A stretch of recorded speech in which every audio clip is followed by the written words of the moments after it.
Part 2. This section takes us up to the end of 2015.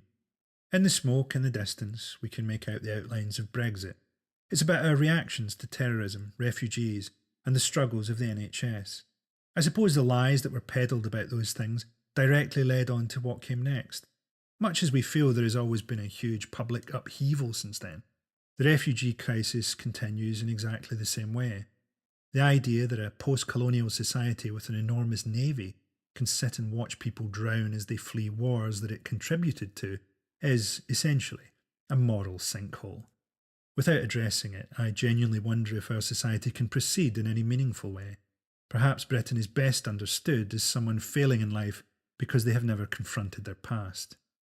Really, I suppose this section describes Britain's rightwards drift, eventually becoming somewhere that can offer cabinet positions to Michael Gove, looking like the larval stage of something horrendous, where George Osborne is now being called a centrist. Screwing over the disabled and hungry is considered a moderate standpoint now.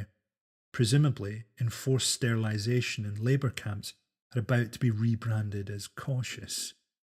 And we can make a national pastime of tweeting pictures of swastikas at a bake-off winner. Do you remember during the Edward Snowden revelations, when the Cabinet Secretary went round to the Guardian's offices and wanted them to smash their hard drives with a hammer?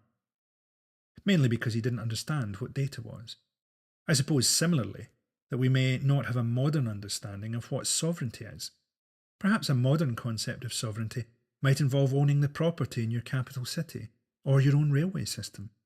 Britain seems to have arrived at a position where we appear to be sanguine about foreigners owning our infrastructure. We just don't want them picking our fruit.